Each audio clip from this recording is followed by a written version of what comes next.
Welcome to That's Good Sports. I am Brandon. This would not be a proper sports show if I didn't piss off a bunch of football fans by revealing who I think is overrated Perna. We have 3 weeks of football to evaluate, and due to my young Sheldon-like brain power, I can see overhype more clearly than anyone else on earth. Now, my writing partner, Will Keys, and I also are debuting our very important high T, low T quarterbacks. This is an official list of NFL quarterbacks exhibiting high testosterone and low testosterone. These are the guys who either need a men's clinic to prescribe them male enhancement or guys who exhibit male enhancement. I clearly am not one if I cannot say enhancement. Plus, the first NFL game has been postponed due to COVID-20 -1. That's good sports.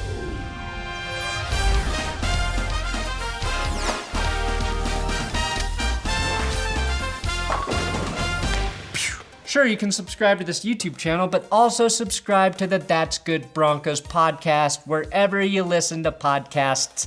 I'm dropping 3 pods every week on the That's Good Broncos podcast feed. Subscribe there. I've partnered with DNVR to bring you guys those podcasts every week, so make sure you sub there. Also, I have Big Dick Patreon shoutouts for Red Machine, Annie Rude, M, upping to 5, Zach Carlson, who wanted his name to be Brett Rippin, is a boss in orange uniforms and on awful turf. This is the only sports YouTube channel I will watch with my boyfriend. Happy birthday, Carl. Yes, happy birthday, Carl. Paul, Bill Belichick is the GOAT of coaches. McLaughlin, Curtis James, Travis Nosh, Nyoki, Knoshi with a 51 yearly donation, and Nathaniel Vance.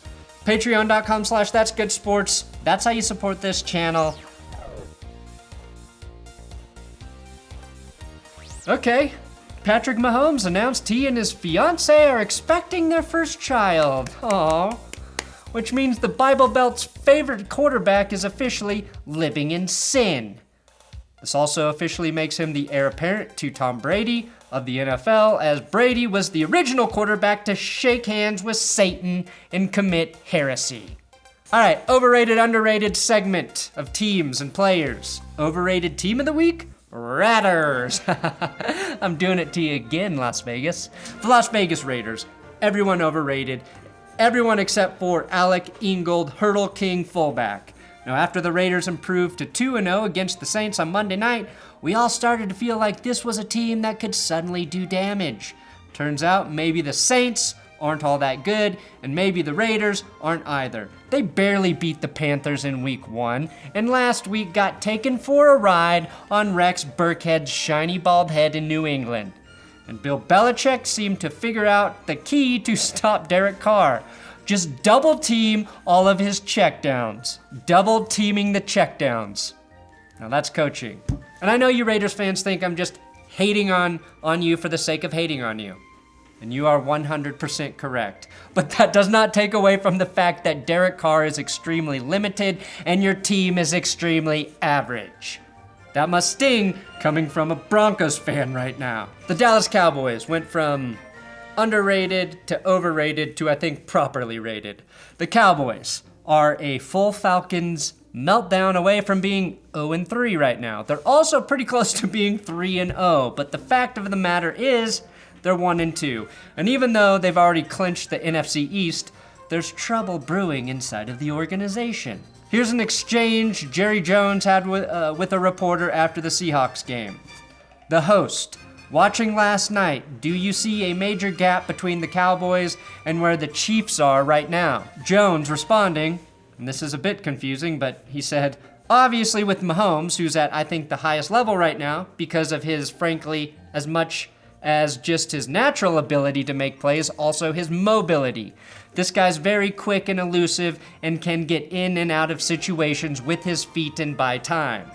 Russell Wilson is of that kind of nature. He has a great ability to get in and out and then make the play. the play that Dak made at the end of the game that got intercepted. So when asked where the Cowboys were compared to the Chiefs, Jones basically said Dak isn't as good as Russell Wilson or Patrick Mahomes.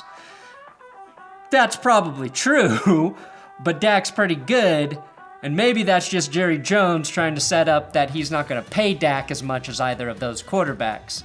But he wasn't asked specifically about Dak. He was asked about the team, and the Cowboys have some injuries on defense. The defense is playing bad, the run game's not strong, but he chose to single out Dak.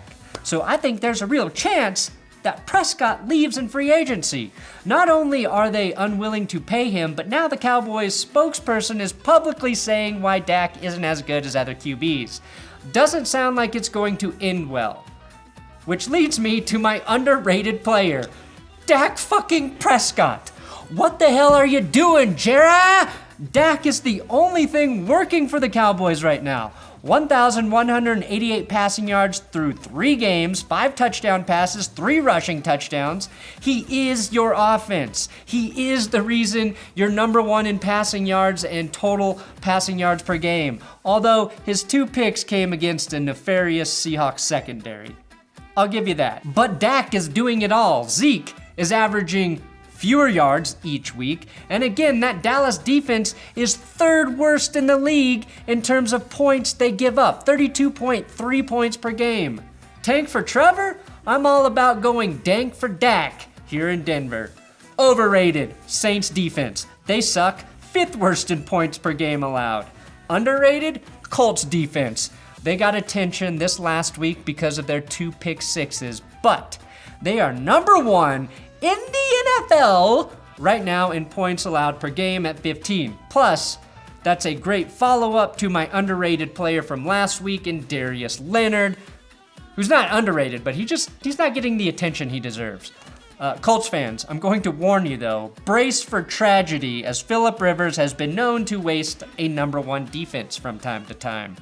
Underrated. Now I had to reach here because there are currently 6 0-3 teams in the NFL. Giants, Falcons, Vikings, Broncos, Jets, and Texans.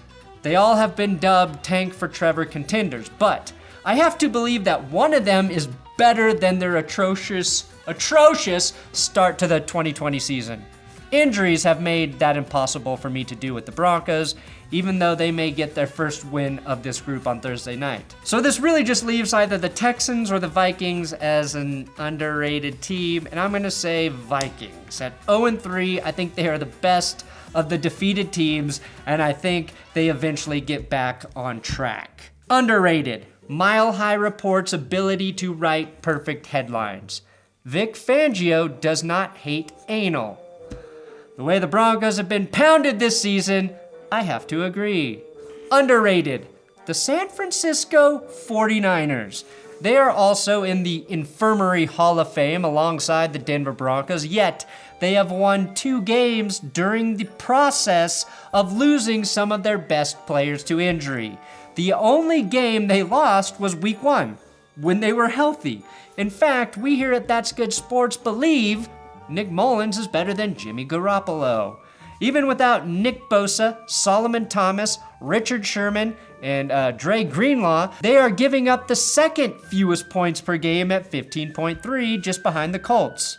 The caveat, obviously, being that they've only beat the Jets and the Giants, but they were decimated and they beat those teams easily. So, unless they lose to the Eagles this weekend, this underrated observation is all right until they play a good team. Moving on to some underrated players. I've got wide receiver for the Seahawks, Tyler Lockett. 3 touchdowns on Sunday in that win over the Cowboys.